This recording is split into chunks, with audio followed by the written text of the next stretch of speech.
All right, Ian, we got a Patreon poll. We do. Patreon.com/CU podcast. You go. There will be writing. I will get a writing done this week. I'm sorry about last week. It was a very weird, busy week, and I will talk more about that in time. We also do the full video podcast. There is Patreon poll. Patreon and your monthly hangout. Oh, hangouts. Yes, hangouts. Wow. Polls. Ian, come on, buddy. My brain just froze. I know. Anyway. So we had a poll topic in second place. Our favorite second place one ever: arcade games you could not beat as a child that others could, 27%. And in first place, the coolest stuff you have found / bought at a gaming convention. You hit me on this one first because I think you're going to do better than I am on this. Oh one. Wow! I thought you were prepared. Okay. I have some, but I don't have many. So when you talk about gaming conventions, one of the reasons I like gaming conventions, not just that you commiserate with other weirdos that like old games like we do, is that you have a chance to be shocked sometimes by people bringing out items that you wouldn't normally even think about, like video game ephemera, things of that nature. So there's also always a guy at Too Many Games each year in Pennsylvania, well, before the pandemic, that would have all weird like Nintendo merchandise that you wouldn't typically find. For example, have like the folders, like the ones that you bring to school, like Mario on it or Link.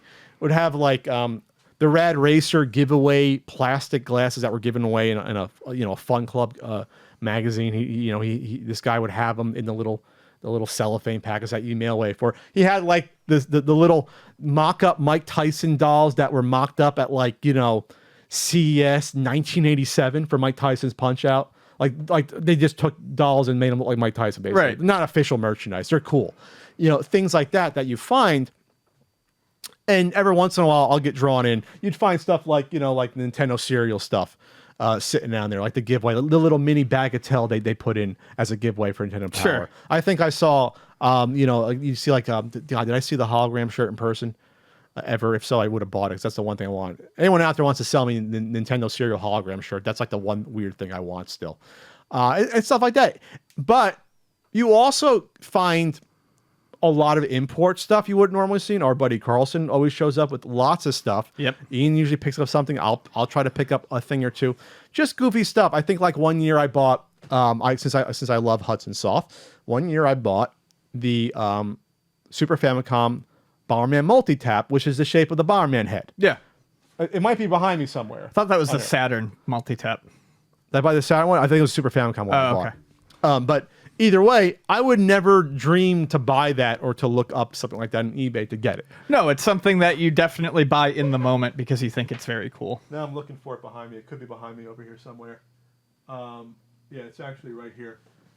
You're right. It could be Saturn. It is a Saturn one. Yeah, I didn't think they did. I'll get out in a second. You got a few up while I dig that out. Go for it. So for me, I always like seeing the vinyl has started to make a appearance at video game conventions, and I think the reason is it's another collector's market, and people realize that they can take vinyl to a convention and find someone who is adjacently going to be interested in it. But on top of that, a lot of video game soundtracks come out on vinyl these days, so I really enjoy seeing the record selection and stuff like that.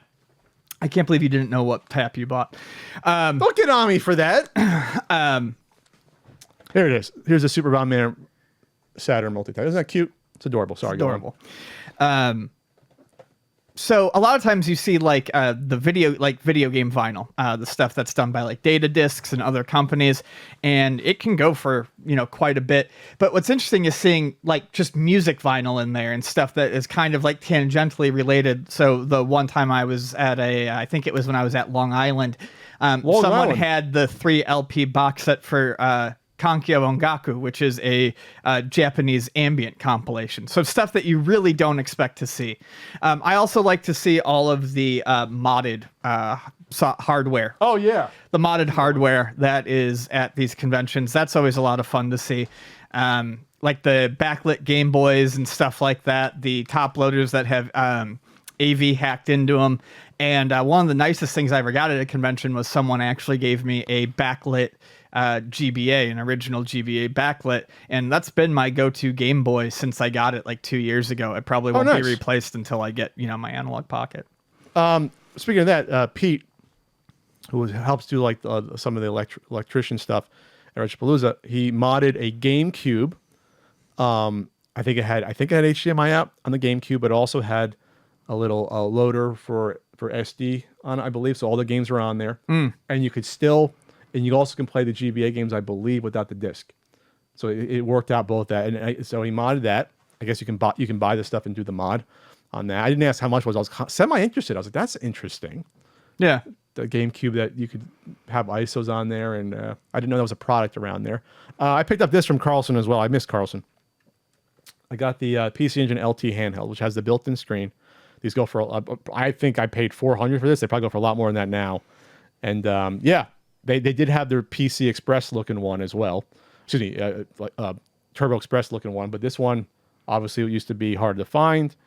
Well, that one's neat too because you can actually attach the CD unit to it. You can attach the CD unit to the back, right there. I'm missing the little thing. The cover piece. The cover, unfortunately. I think most of the time they're missing.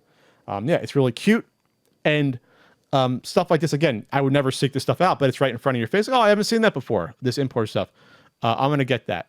In terms of other ephemera, I just picked up what's behind Ian. I got the unused Ben Cooper Legend of Zelda Link costume. That's from 1988. So the Ben Cooper costumes, if you don't know, we always talk about them. They were like the cheap vinyl smock costumes that they would sell. Yep. There might have been another company that did it as well. Like I go to Drug Fair, and we're talking like these costumes were like $5, $6, but they were the cheapest costumes because it was a vinyl smock that was just printed graphics on it, and you had the cheap plastic. The smock usually never had like it wasn't like it didn't necessarily look like clothes. Like a He-Man one might say He-Man Masters of the Universe on the front on like a white smock, and you got like a Prince Adam mask. Or so like that Zelda one. It says like Legend of Zelda and has Link. You don't look like Link. Yeah, you can see you're that. Basically a walking advertisement for the game at that point. Right. It's bizarre. But I didn't know that existed until I saw it. And I was like, I got to have that. That's so fucking goofy. It has never been used. The vinyl's in great shape. And the mask is like perfect. So I'm like, you know what? That's the sort of shit that I'm down to buying. That's the only thing I bought at the convention, basically. It's crazy. That's all I bought. I didn't buy any games. There were tons of Genesis games at Retropalooza Houston. Tons of Genesis. If I was a Genesis collector, I'd be going nuts. Lots of cool like shooters and stuff I had never heard of, things like that. But yeah, that's what it comes down to. Is like, and I like weird controllers, but they're hard to obviously bring back. Stuffed animals. I think I picked up that. Luigi. Obviously, I picked up. What did I pick up, Ian? Missing Keys Mario. Missing Keys Mario. Well, I bought it, but then it was mailed to me. So Missing Keys Mario. I didn't know they had that's a 88, 89 Mario that they had 3 sizes of them. They sold those at the Power Fest 90. That might have been just a promo one. I had no idea that existed until I saw it, that size. I'm a sucker for giant plush. I wish there was a vintage Donkey Kong that big. I would have bought it. But yeah, I picked that up, and then I found Luigi on eBay a couple months later, and I paired him up. So who clogged the toilet, Luigi, and where's my Keys Mario?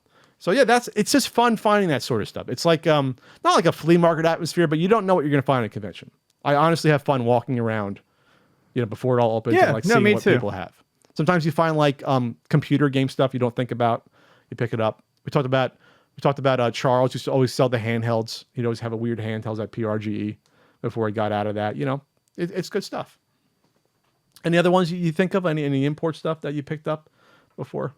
No, I remember I do like going to Portland and seeing like some of the old classic. I remember sometimes they do like the classic computer setups, and there was a guy who was selling them, specifically tricked out for music and stuff like that. Okay. Yeah. Sale? They were for sale? For sale. You always see neat stuff.